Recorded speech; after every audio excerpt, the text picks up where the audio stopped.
Hello, friend. Welcome. Our episode today, 517, is with shop owner Bryan Gossel, who started as a technician and a service writer, and he finally achieved his goals when he stopped being afraid.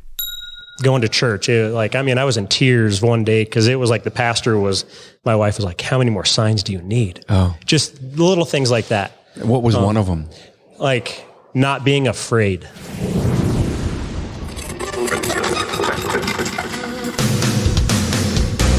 Welcome, aftermarketers, to Remarkable Results Radio. Listen to learn just one thing from today's episode on your journey to remarkable results.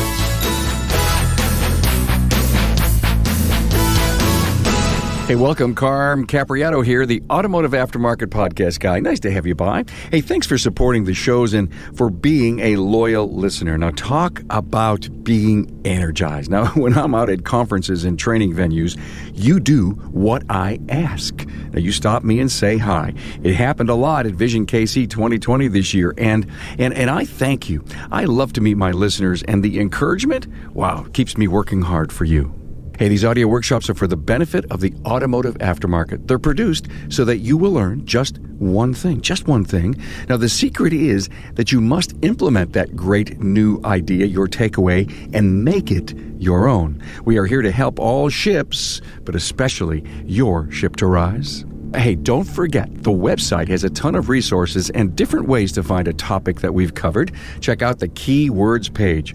Great resource. We also have the books page and the AMI page on the website, remarkableresults.biz, or another way to get to it is remarkableresultsradio.com. Both ways, you'll find a ton of resources to help your development. Hey, Remarkable Results Radio is so proud to partner with Napa Auto Care and the 2020 Napa Expo. Hey, I'm looking forward to meeting you there along with Napa suppliers, industry experts, and your peers in Las Vegas, April 6th through 9th, 2020. Hey, I've seen some outstanding behind-the-scenes planning, and trust me, you'll be deep in on the latest news and industry information along with discussions on the hottest trends, and I guarantee you'll meet a lot of new friends as your network builds. Hey, see you at the 2020 Napa Expo.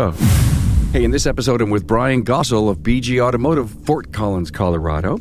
In this interview, Bryan illuminates for us the strength of minimizing your fears and moving your business forward. It's true that fear or failure may halt your progress, but finding new ways to get over your fears, it requires acknowledging your fears and adopting a disciplined mindset. Find Bryan Gossel's bio, the show notes, and links to his previous episodes at remarkableresults.biz/E517.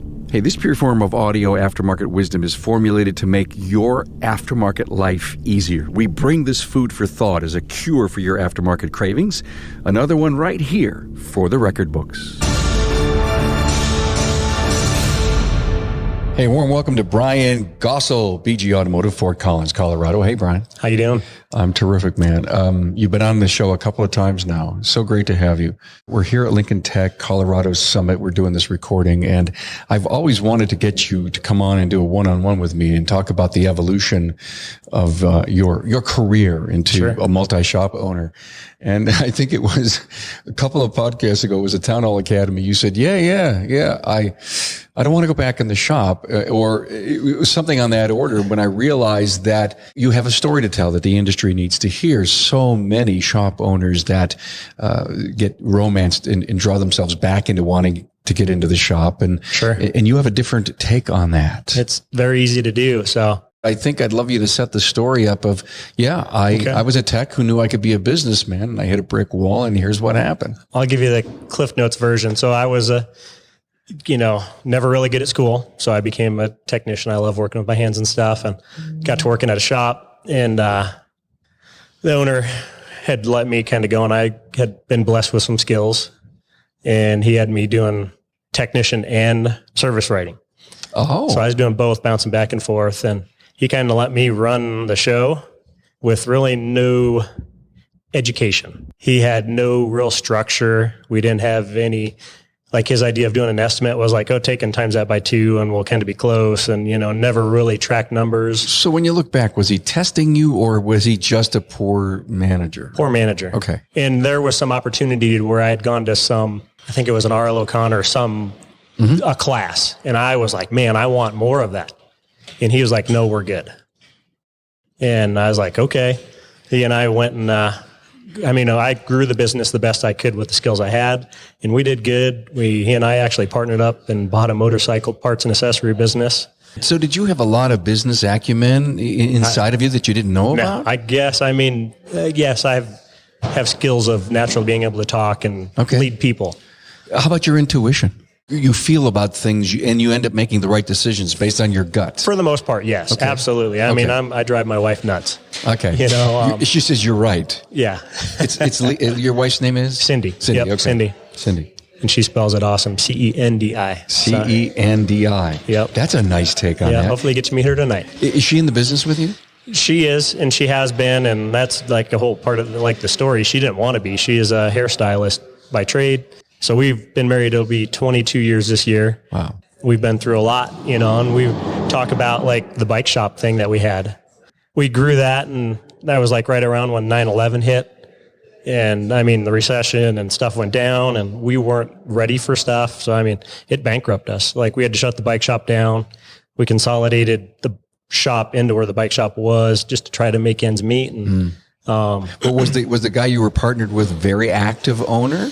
He was in it. Okay. And he was actually running the motorcycle business, and I was running the shop. Okay. All right. So I see the legacy here now. Okay. Yeah. So now you're really immersed in the deep end of the pool running the shop with not a lot of training. No, I didn't. Just maybe one or two classes every once in a while. Okay. That was it. But are you turning wrenches too? Yep.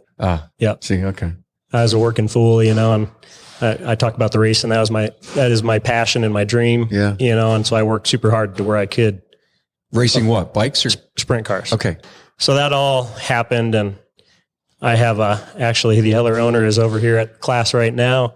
John Mitchell's a good friend of mine, and he had a European shop that was across the street. Mm-hmm. Stuff I wasn't getting paid. Stuff was getting really bad. Tax people were calling us. Crap hit the fan bad. Mm-hmm. And going through that, I rolled my toolbox across the street to a European shop, and I hated German cars. Like Volkswagen was like evil. Wait a minute. Did you have equity in the other shop? Not in the shop. Just in the motorcycle business. In the motorcycle business. So you rolled without any worry. Yeah. Into the Euro shop. Yep. And it was a 2-bay shop and a car lot. And with the skills that I had, they were going to stop focusing on service and focus on sales. Within the little time I was there, they flip-flopped it to where the service was making more than the sales was. And now, they're thriving repair shop and not focusing on sales. You were the plug, if you will, the spark plug for that. Kind of ignited it, yeah. Okay, and then you continue to learn and learn, and okay. I had several offers across the country for people wanting me to go work for them through the racing thing. Okay. But we decided to stay at home in Fort Collins because that's where our roots were and our family was. And it's 13 years ago. Started with, I started with a metal bench, 4 jack stands, and my toolbox. Where? In Fort Collins in a 1,500 square foot shop. What prompted you to say, I got to do this on my own? It was a God thing, honestly. I'm a man of faith, and there were so many things that just happened going to church. I was in tears one day because it was like my wife was like, how many more signs do you need? Oh. Just little things like that. What was one of them? Like not being afraid, because I was scared. Sure. I don't know. I've never done this. I'm just a worker. Pull the trigger. I've got everything to lose. You never look at the upside. Yep. Yeah. And I've always moved forward and always had a positive and great faith. And then I go to look at this shop, and there was a man that I had met through, it's called the CBMC, Connecting Christian Businessmen to Christ. Okay. And I called this phone number, and I'll never forget, we had a blizzard, and there was like 4 foot of snow in front of the door, and we had to shovel to get into the shop. There's another sign. And here is this man who I had looked up to and respected, and here he is, the landlord. And I'm like, oh my goodness. And he was like, oh man, you can come in here, start early. We paint Oh wow. He basically said it's yours. Yeah. And obviously, I'd put deposit and rent, but he let us get in there early and start cleaning and doing stuff. And 13 years ago. And now, and you're multi-shop at 13. Multi-shop. Wow. Okay, let's keep going. So I did it by myself for quite a while. And I was always afraid, my shop, I'd mop the floor every day, it's spotless.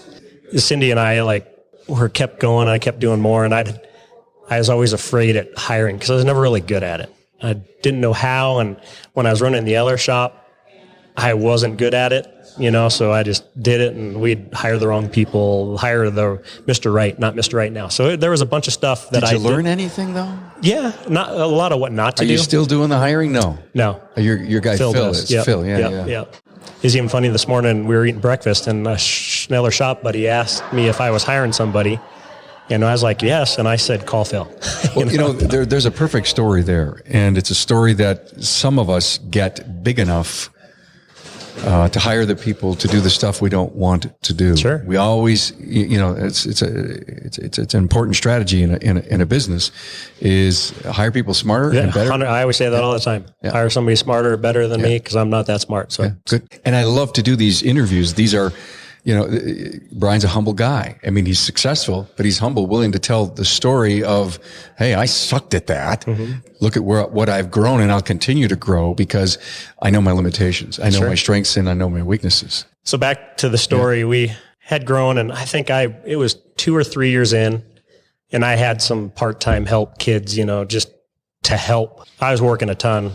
I'd come into work at 6 a.m. and work till 6 p.m, go home and eat dinner with my family. And then I would come back at 9 or 10, and I'd work till 2 or 3, 4 a.m. and be back at 6 a.m.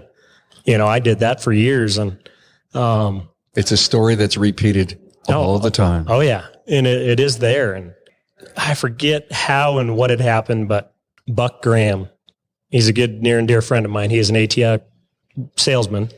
He came in and, wanted to talk to me, and he, like the whole ATI thing, ATI, they don't promote it, but they have faith behind what they do. And especially Buck, like the relationship that we have, like he saw something in me and he bent the rules to get me to sign up. And I was crapping my pants to sign up for ATI. And I mean, Cindy and I went to lunch and talked, and I was like, man. You struggled. Whoa, I was scared to death because that's a lot of money. And back then, I don't know, it was $30,000-$40,000 to sign up for the program. And here I was, a 1.5 man band, and I'm like, but everything they talked about. You heard something and saw that if you could do this, you would be able to get to that plateau that you can only dream about. Sure. And so we did sign up. And here's something else. It took me 3 years to listen. Oh my. Oh, there's the boom, the V8 moment. Kaboom. Yep, kaboom. It took me 3 years to listen, like the hiring stuff, and my coach would push me, and I'm too busy to check my numbers. But the money that you spent didn't motivate you to listen. Just the little bit that I was doing was working, working, okay, all right. Parts margin and job supplies and things like that. Sure, I get it. So signing up for ATI, I never in my mind regret, and I never had an issue paying for it because of the basic stuff that they teach you that I'm not good at math. Frick, I need a calculator to do stuff, and so they really got me, but it took me 3 years to like really listen.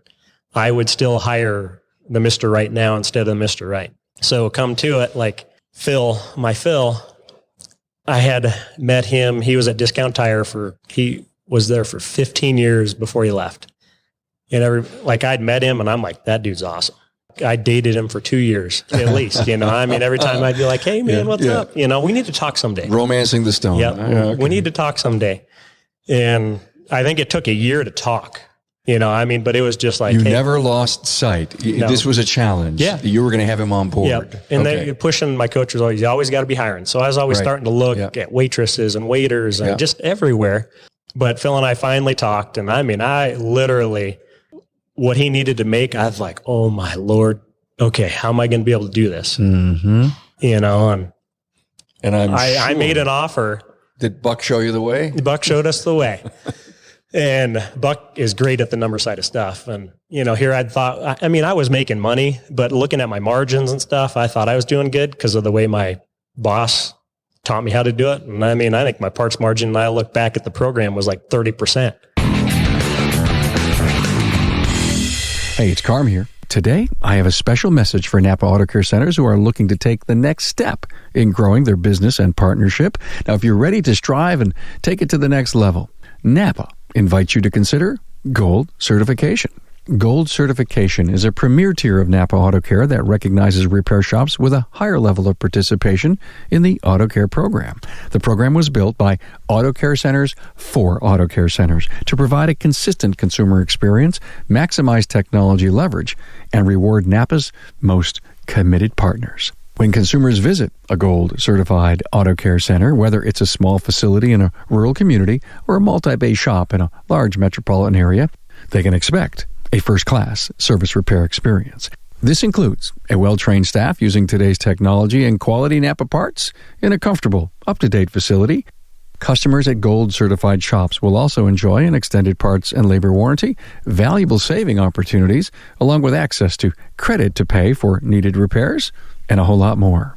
Here's what you need to qualify for the program. First, you need to be an active Auto Care partner for at least 12 months and have a steady business presence in your market for at least 2 years. Then, to become Gold certified, it's necessary to meet specific requirements, chosen because they create the most consistent consumer experience and proven to generate the most significant results for Auto Care centers across the country. Some of these include using digital vehicle inspection, having at least one ASE Master Certified technician, a co-branded exterior, and offer consumer financing through Napa Easy Pay. You must also be an active member of a business development group. Once your shop achieves Gold certification, you'll receive a number of benefits, including priority placement on Napa's shop locator pages, an allowance for marketing funds, 3636 peace of mind and local labor coverage, access to auto tech training, Napa Track's shop management system, smart sign digital menu board, and more. Talk with your servicing Napa store to find out everything you need to know about becoming a Gold certified shop. Did you listen to ATI and bump your margin big, or did you take a slow step? Oh, it took me a little bit. It took you okay. Yeah, all right, okay. It took me, and the labor rate and stuff. All right. Other people that are listening, I was doing a lot of work on the side, which we don't allow that at our shop now, because I want you to be busy enough to be able to do. You don't have to work on the side. Sure. You want to pay them a living wage so they don't have to do that. Yeah, but I did work on the side, and when I did it, I charged what the shop was charging. I didn't discount stuff. That's good. So the little things like that, why undermine the industry? If you're doing it, do it, do it right. Way back when in the motorcycle days, you were still working on the side. Yep. Okay. Yep. All right. Yep. And now you do not encourage it. No, I want everybody to be well off enough that they don't need to work on the side. I want their personal time to be their personal time. And we have a great staff, and there may be a guy that he asks if he can come in on the weekend to work on his personal vehicle, or a family. Like, we allow immediate family, and that's it. So you hired your Phil, who, by the way, I'm going to interview while I'm here as a key leader. But were you in multi-shop mode by that time? No. Nope, definitely. But you really hired Phil to supplant the weaknesses that you had. Yes. He's like my brother from another mother. When you meet, like, he and I are so much alike, we can complete each other's sentences. Wow. And so ATI has a Wonderlic test. On Phil's thing, he's not afraid to make the unpopular decision. Sure. I am. Like, firing people or holding people accountable, I was horrible at it. But within time, focusing on it, working it, like, I'm still not great at it, and I don't enjoy it because of my nature. It's hard to do it. But now I can do it, and I understand there's actually better. How long did it take? This is a great point to bring up. We don't want to bring the bad news to people, but you say, if you had to right now, you could do it. Yeah. How does that big change in people come about? I mean, was there a moment you could say, I finally got it, or I finally got the courage to do it? Phil and I both learned, like, when we were letting people go and they were caught off guard. They didn't know we were doing it. We were afraid to lose them because, technicians are hard to find. And so it was, and with coaching and networking and meeting people, like, if they don't know they're getting let go, you failed. Bingo. That's what's going through my mind. You should never be surprised. Yep. Because it should be coming on. You should be sitting down with the boss. We used to never write people up. Right. Now we write people up. We hold them accountable. Yeah. And now we're even taking that to the next level. Now, like, our original store is amazing. Like, what it does out of that small shop is unbelievable. Are you telling me that this is the original shop that you? Yeah. The original store is still, like, we've added on. Okay. to units and cut holes in the wall. And do you own the shop now? Do you own the building? We have 4 units, and I own 3 of the 4 units. Okay, all right, okay. We just kept going and growing, and 3.5 out of that store last year. And OMG. It's phenomenal. Wow. And that was without Phil and I really being in there, because last year is when we went and opened up our 2 other stores. The last week of February and the first week of March, a week apart, we opened 2 stores. So I'm just going to make an assumption that you're a $5 or $6 million company in 13 years. Where they are now. Phenomenal story. That just goes to like all the stuff that I've been learning. Like I'm in ATI and have been, and we've been in their top 12 shops 3 or 4 times. You didn't decide to say, I've done my 5 or 6 years of coaching. No, but you stayed in it because you needed the discipline. Absolutely. I mean, and having a coach and somebody to hold me accountable. Bingo. Having their portal to where I can track numbers, and I love looking at the numbers now. And seeing stuff, and I can see trends. Like, my wife the other night, we were just talking about something, and she's not a very attaboy person. Okay. But she actually is like, dear, you're so smart. And I mean, just that made me feel so good, because just like I was redoing a pay plan and looking at, Judy was talking a little bit ago about your car count goes up and your AR goes down. And I was watching numbers. Our car count went up 100 cars a month, and our ARO went down $100. So that proved to me we need to hire another salesman. So just little things like that, watching the numbers and seeing how things happen before they happen. And, going to the guys, and they're like, how did you figure that out? I'm like, here. And I mean, I show them. No longer a technician. Yeah. And that's hard. Now an analyzer of numbers. You still get to be a fixer. Okay. I'm a fixer, and that was a hard thing as we've grown, and I started letting go of stuff. So it's funny to watch this transition. It was super hard for me to hand off my customers and friends to Phil. Like, hey, a customer comes in that's been following me for 10 years before. They made you. Yeah. And they love me. And I mean, they're like their family, and handing them off. And that was like a true handoff. And now Mike and Jay both are our guys at our big store now that we've had to hand off, and Phil's had to do the same thing. Right. But you trusted Phil. You romanced him. You got him on board. You realized he was like you, but yet it was so hard to let go. Sure. And even the letting go of naturally we are fixers. I love to be able to walk. It makes me feel good when I can fix something. Got it. So now there's been that challenge, and I've honestly been depressed this last year or two because I don't get to fix things anymore. It's like I'm losing my purpose. And so you're learning and figuring out how to do it. But you're tweaking the numbers, the marketing. You are, but it's not the same. Okay. Is it because you're a hands-on guy? I'm a hands-on guy. Okay. 100%. And that's not going to happen right away. So walking through the shop, and this has been we've been talking about and working towards. So we also are in the Transformers Mastermind group. Yep. We're talking about education and training. I am holy moly overload. Yeah, there's so much incoming. Do you have a chance to really sit down and do that implement thing? That's where I'm really working on the team, getting my team to help me implement, because I'm not a good implementer. Okay. I got great ideas, but Phil is. Phil is he is like the visionary integrator thing. I'm like 90% visionary, and he's close. He's got a lot of visionary in him also, but way more integrator than I do. And he always tells me I have a shotgun, and he takes my shotgun away and gives me a rifle. Exactly, with a scope. Yeah. Yeah. So it's just all those little, like, working and getting better at your shortcomings. And so you go by a busy shop, and you watch the guys out in the bays. Does it just draw you in? You want to just get in there and do something? It was to the point where I'd put my gloves on even to help take the trash out or do something, and I'd get, what are you doing? So the whole team knew what needed to happen. So the reason you're here to tell this story is that exact thing. So many shop owners, we know it. Technicians own the shop, struggled for 10 years to try to figure it all out. You did it much earlier in your career, hit you up over the head. Is there when you look back and say, I wish I could have told my younger self something, any advice we can share with the audience? Listen sooner. I mean, seriously, when I joined ATI, I was paying all that money, and I didn't listen for 3 years. I mean, it paid for itself and it made me better. But if I could have started even sooner. That's a great testimonial just for the 738 podcasts as of today that we have between all three different shows, Remarkable Results, Town Hall Academy, and For the Record. And there's so many people like you, Bryan, that have come on and shared these stories, and coaches and trainers and educators that tell this story over and over again. And to the point, you're listening to the podcast, you're writing some things down, you're going to the website, you're looking at all the talking points that we have. And I always seem to say, listen to learn one thing, but you gotta do something about what you learn. Sure. And so if you would have listened a lot earlier, you'd be way, way ahead of the curve right now. Right. Yeah.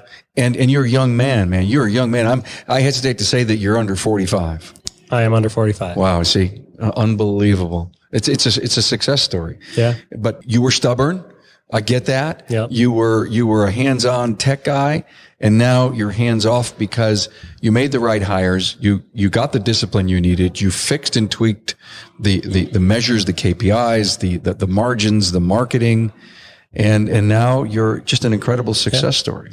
And now Phil is going through the same things that I had gone through with one of our stores. He had to let go the sales team. So he's back on the counter again. Oh my. But we're deep enough, and he's actually at training today right now because of how deep our team is to move some people around. But why? Was it an acquisition that you kept? No, literally with both those acquisitions, like one of them was kind of an acquisition where I can use the name. The other one, we bought just the brick and mortar. Okay. So we hired 10 new people. Okay. I see. Okay. We had to hire Mr. Right Now. And there's your point. You can't make home run hires every time. No. But you have to stay close to them. You can't make them and say, I can relax now. I made a hire. Yeah. Can't do that. No. Got to continue. And like Phil and I both have learned, but like right now, even for me, it like breaks my heart to see him. He's like, I failed. And I'm like, you haven't failed. We had a hiccup, dude. I mean, both the stores, we've already doubled the revenue they'd ever done in their history. We're 10 months in now, 11 months in.